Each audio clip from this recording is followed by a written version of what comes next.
മുനമ്പം ഭൂമി വഖഫ് ഭൂമിയല്ല. ഇത് ഹൈക്കോടതി പറഞ്ഞതാണ്. അപ്പോൾ ഇത് പറഞ്ഞപ്പോൾ നമുക്ക് മനസ്സിലാക്കാൻ കഴിഞ്ഞത് ഈ മുനമ്പം ഭൂമി വിവാദ വിഷയമുണ്ടായിട്ടുണ്ടായിരുന്നു. ആ വിവാദ വിഷയത്തിലുള്ള ഹൈക്കോടതി വിധി വന്നതോടുകൂടി ഒരു വർഷമായിട്ട് ഈ മുനമ്പത്തെ ജനങ്ങൾ നടത്തുന്ന ഒരു സഹന സമരമുണ്ട്.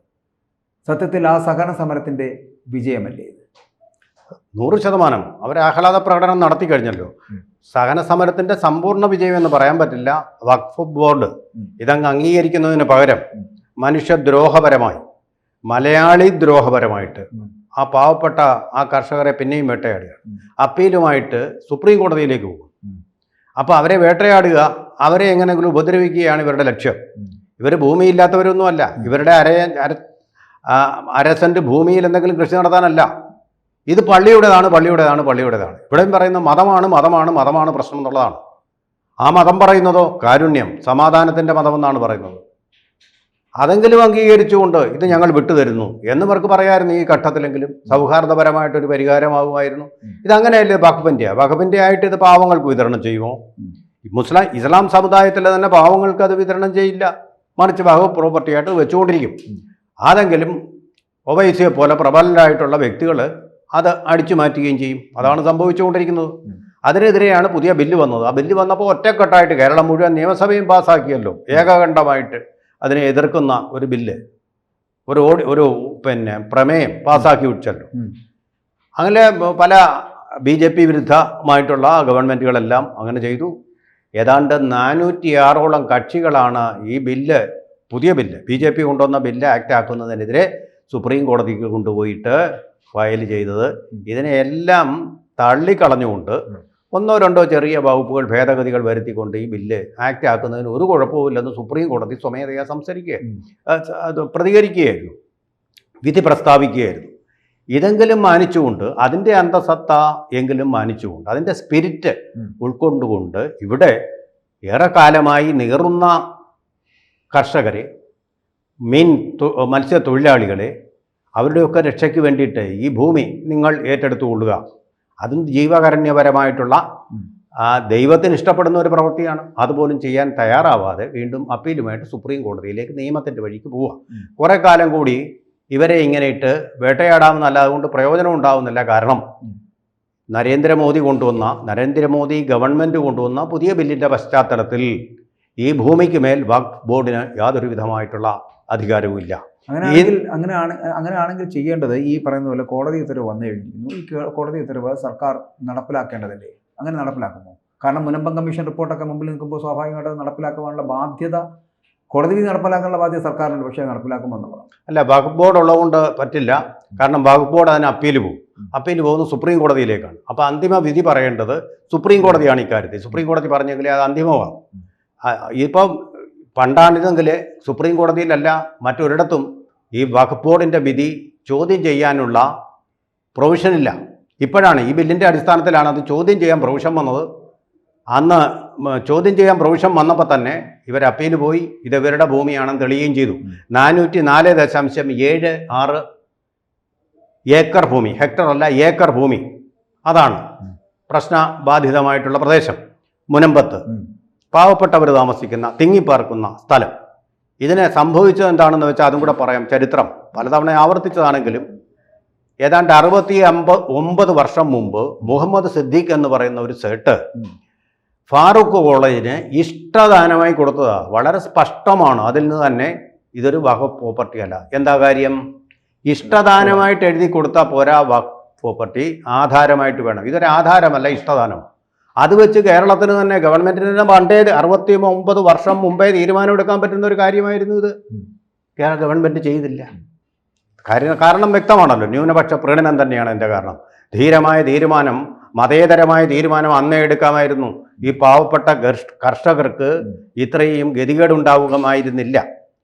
എന്ന് വെച്ചാൽ ഈ ഫാറൂഖ് കോളേജ് എന്താ ചെയ്തതെന്ന് വെച്ചാൽ, അവർക്ക് ഇഷ്ടദാനമായിട്ട് കിട്ടിയ വസ്തു അവരുടെ പ്രോപ്പർട്ടിയാണ് തീർച്ചയായിട്ടും. ആ വസ്തു ഇവർക്ക് വിറ്റു. അങ്ങനെ പറ്റില്ല. ഫാറൂഖ് കോളേജ് ചെയ്തത് തെറ്റാണ്. ഫാറൂഖ് കോളേജ് എവിടെ കിടക്കുന്നു? കോഴിക്കോട്ട് കിടക്കുന്ന ഫാറൂഖ് കോളേജിന് കൊച്ചിയിലുള്ള വസ്തു വിൽക്കുക, ഇഷ്ടദാനമായിട്ടും കൊടുക്കുക. എന്താ കാണിക്കുന്നത്? ഇതൊക്കെ വലിയൊരു അനോമലി അല്ലേ? ഇതൊക്കെ വിചിത്രമായിട്ട് തോന്നും. ആ വസ്തു പിന്നീട് ഇഷ്ടദാനമാണെന്ന് പറഞ്ഞ് വഖഫ് ഇഷ്ടദാനമായിട്ടും വഖഫ് ഇത് ഞങ്ങളുടെ പ്രോപ്പർട്ടിയാണ്, ഇതിലാരും തൊടാൻ ഫാറൂഖ് കോളേജിനും അവകാശമില്ല, അവിടെ ഒരു അത് കർഷകർക്കും അവകാശമില്ല എന്ന് അവരങ്ങ് വിധി അങ്ങ് പ്രഖ്യാപിക്കാം.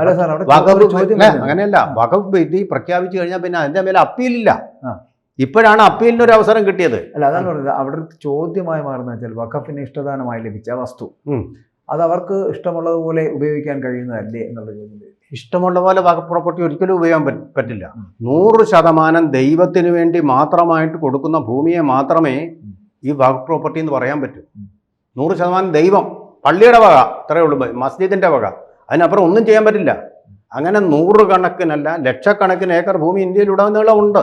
തമിഴ്നാട്ടിലെ ഒരു ഗ്രാമം തന്നെ വഖഫ് പ്രോപ്പർട്ടിയാണ്.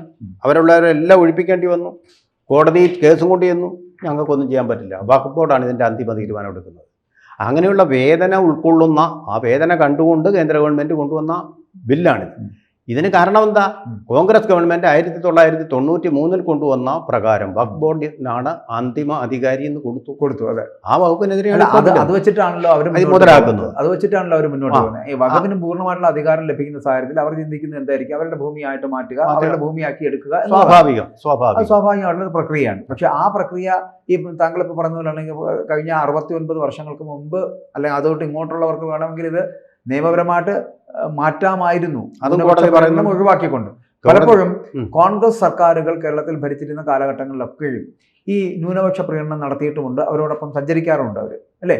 ഇപ്പോഴും അത് തന്നെയാണ്. പക്ഷേ എനിക്ക് തോന്നുന്നു അതിൽ വിരുദ്ധമായിട്ടുള്ള അഭിപ്രായം പറഞ്ഞിട്ടുള്ള വി ഡി സതീശനാണെന്ന് തോന്നുന്നു. വി ഡി സതീശൻ പറഞ്ഞിട്ടുണ്ട്, ഇതുമായിട്ട് ബന്ധപ്പെട്ട് വി ഡി സതീശൻ പറഞ്ഞൊരു വാചകം എന്ന് പറയുന്നത് ഇത് ഈ മുൻപത്തെ ഭൂമി വഖഫ് ഭൂമിയല്ല വളരെ സ്പഷ്ടമായിട്ട് പറഞ്ഞൊരു വ്യക്തി കോൺഗ്രസിലെ വി ഡി സതീശനാണ്.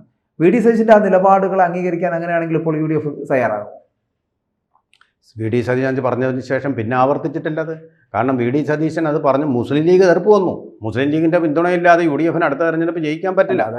ഉണ്ടെങ്കിൽ തന്നെ പ്രയാസമാണ്. വലിയ എതിർപ്പ് മുസ്ലിം ലീഗിൽ നിന്ന് വന്നു, വലിയ എതിർപ്പ് വന്നു, കടുത്ത എതിർപ്പ് വന്നു. എതിർപ്പ് വന്നതോടുകൂടി പിന്നെ മൗനം പാലിക്കുകയാണ് വി ഡി സതീശനും ചെയ്തത്. അപ്പോൾ ഉള്ളത് സത്യമാണ്. സത്യം പറഞ്ഞാൽ അത് വർഗീയതയാവുന്ന ഒരു കാലഘട്ടത്തിലാണ് നമ്മൾ ജീവിക്കുന്നത്. സത്യം അങ്ങനെയാണല്ലോ വെള്ളാപ്പള്ളി നടേശനും സംഭവിച്ചുകൊണ്ടിരിക്കുന്നത്. അപ്പോൾ അതുകൊണ്ട് അദ്ദേഹം പിന്നെ അതിനെപ്പറ്റി മിണ്ടിയിട്ടില്ല, സത്യമാണ് പറഞ്ഞത്. പക്ഷേ സത്യം പറയാൻ നമുക്ക് അവകാശമില്ലാത്ത ഒരു കാലഘട്ടത്തിലാണ് നമ്മൾ ജീവിക്കുന്നതെന്ന് ഓർക്കണം. ശരി, അങ്ങനെയാണെങ്കിൽ ആ സർക്കാരുകൾ ഇരിക്കട്ടെ. ഇടതുപക്ഷ സർക്കാരുകൾ എന്ന് പറയപ്പെടുന്ന ന്യൂനപക്ഷങ്ങളെ പീഡിപ്പിക്കുന്നതല്ല എന്നാണല്ലോ പലപ്പോഴും പറഞ്ഞു കേട്ടുള്ളത്. ഈ സർക്കാർ എന്തുകൊണ്ടാണ് അത്തരത്തിലുള്ള സമീപനം സ്വീകരിക്കാതെ? ഇപ്പോൾ മുൻപത്ത് അങ്ങനെ ഒരു കമ്മീഷൻ വെച്ചതും അവിടുത്തെ ജനങ്ങൾ അനുഭവിക്കുന്ന ഇത്തരത്തിലുള്ള വിഷയങ്ങൾക്ക്, പ്രശ്നങ്ങൾക്ക്, ആ പ്രശ്നങ്ങളെ പരിഹരിക്കുവാൻ എന്തുകൊണ്ടൊരു മാർഗം സ്വീകരിക്കുന്നില്ല എന്നുള്ളതാണ്. ഈസി ആയിട്ടൊരു തഹസീൽദാരെ വിളിച്ച് ചോദിച്ചു കഴിഞ്ഞാൽ പരിഹരിക്കാവുന്ന പ്രശ്നമുള്ളായിരുന്നു.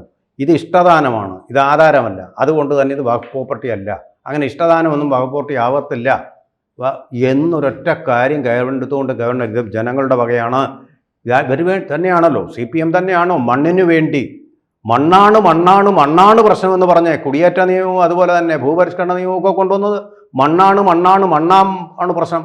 എവിടെ മണ്ണാങ്കട്ടയായി മുനമ്പത്ത്, അവിടെ ജാതിയുടെ മതത്തിൻ്റെ പരിഗണന വന്നപ്പോൾ അതല്ലേ സംഭവിച്ചത്? അതൊരു കാലഘട്ടത്തിൻ്റെ ആവശ്യമായിരുന്നല്ലോ. അത് നമ്മൾ ഈ പറയുന്ന പോലെ ഭൂപരിഷ്കരണ നിയമങ്ങൾ അടക്കം കൊണ്ടുവരുമ്പോൾ AKGയുമായിട്ട് ബന്ധപ്പെട്ട് വരുന്ന പല തരത്തിലുള്ള പ്രശ്നങ്ങളും സമരങ്ങളും ഒക്കെ കണ്ടതാണ് കേരളം. തീർച്ചയായും അത് വളരെ ശക്തമായിട്ട് ആ സമയത്ത് ഉണ്ടാക്കിയെടുക്കുകയും ചെയ്തു. അത് കാലത്തിന് ആവശ്യമായിരുന്നു, കേരളത്തിനും ആവശ്യമായിരുന്നു. അതൊക്കെ അതേപടി തുടർന്ന് പോകുമെന്നുള്ളൊരു ഒരു കൺസെപ്റ്റ് പലപ്പോഴും നമ്മുടെ പൊതുസമൂഹത്തിനുണ്ടായിരുന്നു. അതുകൊണ്ടാണല്ലോ കമ്മ്യൂണിസ്റ്റുകൾക്ക് ഇവിടെ വളരാനുള്ള സാധ്യത ഉണ്ടായത്. കമ്മ്യൂണിസ്റ്റുകൾക്ക് വളക്കൂറുള്ള മണ്ണായി മാറിയത് തൊഴിലാളിയിടങ്ങളിൽ അവരുടെ കൃത്യമായിട്ടുള്ള ഇടപെടലുകളാണ്. പക്ഷെ അവർ അതിൽ നിന്ന് വ്യതിചലിച്ചിരിക്കുന്നു. കമ്മ്യൂണിസം വ്യതിചലിച്ചിരിക്കുന്നു, സോഷ്യലിസം മാറിയിരിക്കുന്നു. പകരം കമ്മ്യൂണിസ്റ്റുകാരിലെ നേതാക്കന്മാർ ബൂർഷാസികളായി തീർന്നിരിക്കുന്നു. അവർക്ക് കുബേരരായ കോടീശ്വരന്മാരോടും മുതലാളികന്മാരോടും മാത്രമായി ഒരു പ്രണയം ഉണ്ടാകുന്നു. ആ പ്രണയത്തിൻ്റെ തരത്തിലേക്ക് അവർ പോകുമ്പോഴാണ് സത്യത്തിൽ സാധാരണക്കാരായ ജനങ്ങളെ കാണാൻ മറക്കുന്നതെന്ന് പറയപ്പെടേണ്ടി വരും. അപ്പോൾ ഇവിടെ ഭരിക്കുന്നവരെല്ലാവരും തുല്യരല്ലേ? ഇവിടെ വഖഫ് ബോർഡിൻ്റെ ഭൂമിയല്ല എന്ന് പറയപ്പെടുമ്പോഴും ആ വഖഫ് ബോർഡിൻ്റെ ഭൂമി താങ്കൾ പറഞ്ഞ പോലെ ആണെങ്കിൽ അത് ആ പാവപ്പെട്ടവർക്ക് കൊടുത്തു കഴിഞ്ഞാൽ തീരാവുന്ന വിഷയമല്ലേ ഉള്ളൂ. ആണ്. പക്ഷേ ആ കമ്മ്യൂണിസത്തിന് ആ സ്പിരിറ്റ് നഷ്ടപ്പെട്ടു പോയി. മണ്ണിന് വേണ്ടി എന്നുള്ളത് AKGയുടെ ആത്മകഥയാണ്. അമരാവതി സമരത്തിൻ്റെയൊക്കെ പശ്ചാത്തലത്തിൽ എഴുതപ്പെട്ട പുസ്തകമാണത്. പക്ഷേ മണ്ണിന് വേണ്ടി എന്നുള്ള കോൺസെപ്റ്റ് പോയിട്ട് ന്യൂനപക്ഷത്തിന് വേണ്ടി എന്നായിരിക്കുകയാണിപ്പോൾ. മതത്തിൻ്റെ ഒരു മതിൽ അവരുടെ പുരോഗമനവാദങ്ങൾക്ക് തടയിണയായിട്ട് വന്നിരിക്കുന്നു. ഒരു വലിയൊരു മതിൽ, മുന്നോട്ട് പോകാൻ പറ്റാത്ത വിധം മതത്തിൻ്റെ, പ്രത്യേകിച്ച് ന്യൂനപക്ഷ മതങ്ങളുടെ ഒരു മതിൽ കൊണ്ട് അവരുടെ മുന്നോട്ടുള്ള പോക്ക് തടയപ്പെട്ടിരിക്കുന്ന ഒരവസ്ഥയിലാണ് CPM എന്ന് വേണമെങ്കിൽ പറയാം. അതിൻ്റെ ഫലമായിട്ടാണ്, അല്ലെങ്കിൽ ധീരമായിട്ട് ഈ മുനമ്പത്തെ ഭൂമി എന്നേ ഇത്രയും നാളത്തെ കഷ്ടപ്പാടുകൾ ഇല്ലാതെ തന്നെ ദുരിതം ആ പാവപ്പെട്ട മണ്ണിൻ്റെ മണ്ണിൽ പണി ചെയ്യുന്ന കർഷകന് വരുത്താത്ത വിധം നമ്മൾ വയലും കൊയ്യും വയലെല്ലാം നമ്മുടേതാകും പൈങ്കിളിയെ എന്നുള്ള ആ സ്പിരിറ്റിൽ എടുത്തു കഴിയുകയാണെങ്കിൽ തീർച്ചയായിട്ടും ആ മണ്ണ് അവകാശപ്പെട്ടിരിക്കുന്ന അവിടെ അധ്വാനിക്കുന്ന കർഷകനാണ്. കൈവശാവകാശം എന്ന് പറഞ്ഞല്ലേ ജന്മിമാരുടെ ഭൂമിയെല്ലാം അടിച്ചെടുത്തത്, ദേവസ്വം ബോർഡിൻ്റെ ഭൂമിയെല്ലാം അടിച്ചെടുത്തത്, അങ്ങനല്ലേ? ഏക്കർ കണക്കിനല്ലേ നിങ്ങൾക്ക് അധികം ഭൂമിയുടെ പരിധി കഴിഞ്ഞുള്ള സ്വത്താണിതെന്നും പറഞ്ഞ് അടിച്ചെടുത്ത് മാറ്റിയത്? എന്തേ ആ ധൈര്യം? അമ്പലങ്ങളുടെ എത്ര ഏക്കർ കണക്കിന് ഭൂമിയാണ് എന്താ പറയുന്ന പരിധിയിൽ കഴിഞ്ഞ സ്വത്തെന്ന് പറഞ്ഞു, പരിധിയിൽ കഴിഞ്ഞ ഭൂമി എന്ന് പറഞ്ഞിട്ട് ഏറ്റെടുത്തിട്ടുള്ളത്? എന്തേ ആ തത്വം നടപ്പാക്കാൻ മുനമ്പത്ത് മുട്ടിടിക്കുന്നു ഇടതുപക്ഷ ഗവൺമെന്റിന്? അതാണ് നമ്മൾ ചോദിക്കേണ്ട ചോദ്യം. ഓരോ കാര്യത്തിലും ഇവിടെ കോംപ്രമൈസ് ചെയ്യപ്പെടുകയാണ്. അവിടെയാണ് വലിയൊരു പ്രശ്നമായിട്ട് വരുന്നത് അഡ്ജസ്റ്റ്മെന്റ് രാഷ്ട്രീയം. ന്യൂനപക്ഷങ്ങൾക്ക് മുമ്പിൽ മുട്ടുമടക്കുന്ന അഡ്ജസ്റ്റ്മെന്റ് രാഷ്ട്രീയമില്ലെങ്കിൽ ഈ പാവപ്പെട്ട തൊഴിലാളികൾക്ക്, മണ്ണിൻ്റെ മക്കൾക്ക് ഇത്രയും കാലം അവിടെ പന്തൽ കെട്ടി സമരം നടത്തേണ്ട ആവശ്യമില്ല. വീണ്ടും സുപ്രീം കോടതി വിധി വരുന്നതുവരെ വേഴാമ്പലിനെ പോലെ കാത്തിരിക്കേണ്ടതായിട്ട് വരികയില്ലായിരുന്നു. അതുപോലെ തന്നെ CN രാമചന്ദ്രൻ നായർ കമ്മീഷൻ എന്ന് പറഞ്ഞൊരു കമ്മീഷൻ ഇതിനെക്കുറിച്ച് അന്വേഷിച്ച് അതൊരു എക്സ്ക്യൂസാണ്. അതൊന്നും വേണ്ട, അല്ലാതെ തന്നെ കൊടുക്കാമായിരുന്നു. ആ എക്സ്ക്യൂസ് ഏർപ്പെടുത്തി ആ CN രാമചന്ദ്രൻ കമ്മീഷൻ അധികാരമില്ലെന്നും പറഞ്ഞ് ഈ വഖഫ് ബോർഡ് അപ്പീൽ കൊടുത്തു. അതും ഇപ്പം തള്ളിയിട്ടുണ്ട്. അദ്ദേഹത്തിന് കമ്മീഷനായി വെച്ചത് തെറ്റൊന്നുമില്ലെന്നും പറഞ്ഞും കൂടി ഇപ്പോൾ വിധി വന്നിട്ടുണ്ട്. ഈ CN രാമചന്ദ്രൻ നായരും ഇപ്പോഴത്തെ വിധിയെ സ്വാഗതം ചെയ്തിട്ടുണ്ട്. എന്തായാലും ശുഭോദർക്കമാണ്. സുപ്രീം കോടതി പോയാലും മണ്ണിൻ്റെ മക്കൾക്ക് തന്നെ കിട്ടും. അത് പക്ഷേ കമ്മ്യൂണിസ്റ്റ് പാർട്ടി വഴിയല്ല, നരേന്ദ്രമോദി വഴിയാണ് നടക്കുന്നത് എന്നുള്ളതാണ് സത്യം. അല്ല, അതിനകത്ത് ഒരു കാര്യം കൂടെ പറഞ്ഞിട്ട് നമുക്ക് അവസാനിപ്പിക്കാം. അതായത് ഇപ്പോൾ ഈ സർക്കാർ ഒരു തീരുമാനം എടുത്തിട്ട് മുൻപത്തെ ഒരു കമ്മീഷൻ ഉണ്ടാക്കി, ആ കമ്മീഷൻ്റെ റിപ്പോർട്ട് നിലനിൽക്കുന്ന സാഹചര്യത്തിലാണ് ജനങ്ങൾക്ക് ഉപകാരപ്രദമാകുന്നത് അല്ലെങ്കിൽ ജനങ്ങളെ ഏതെങ്കിലും തരത്തിലുള്ള വിധികൾ അവരെ അലോസരപ്പെടുത്തുന്നുണ്ടെങ്കിൽ അതിൽ നിന്ന് മാറ്റി ഞങ്ങൾ ഒരു പുതിയ നയത്തിലേക്ക് എത്തുമെന്നാണല്ലോ പറഞ്ഞിരുന്നത്. അങ്ങനെയാണെങ്കിൽ ഈ കൊടുത്ത റിപ്പോർട്ട് അടക്കം അപ്രസക്തമാണ്. ഇപ്പോൾ മുൻപ് കമ്മീഷൻ റിപ്പോർട്ട് അടക്കം അപ്രസക്തമാണ് ഈ കോടതി വിധിയുടെ പശ്ചാത്തലത്തിൽ. അങ്ങനെയാണെങ്കിൽ ആ കൊടുത്ത വിധി ഇവർക്കെതിരല്ലേ, ജനങ്ങൾക്കെതിരല്ലേ? അതെ, ഈ കോടതി വിധിയാണല്ലോ കൃത്യമായിട്ട് ജനങ്ങൾക്ക് അനുകൂലമാകുന്നത്. അതെ, ഈ വിധിയെ അംഗീകരിക്കുവാൻ സുപ്രീം കോടതി തയ്യാറാവുകയും ചെയ്യുമായിരിക്കും. തീർച്ചയായിട്ടും അപ്പീൽ വില പോവില്ല. ശരിയാണ്. മുൻപത്തെ ജനങ്ങളുടെ കഷ്ടപ്പാടുകൾ, ദുരിതങ്ങൾ, അവരുടെ പ്രശ്നങ്ങൾ ഒക്കെ മാറാനുള്ള സാധ്യതയാണ് കാണുന്നത്. അങ്ങനെയാണെങ്കിൽ സുപ്രീം കോടതിയുടെ വിധിയുടെ പശ്ചാത്തലത്തിൽ അവർക്ക് അവരുടെ ഭൂമി തിരികെ കിട്ടുന്ന ഒരു സാധ്യതയും ഉണ്ടാകുമായിരിക്കും. കൂടുതൽ വാർത്തകളും വിശേഷങ്ങളും നിങ്ങളിലേക്ക് എത്താൻ ABC മലയാളം സബ്സ്ക്രൈബ് ചെയ്യുക, ബെൽ ബട്ടണും അമർത്തുക.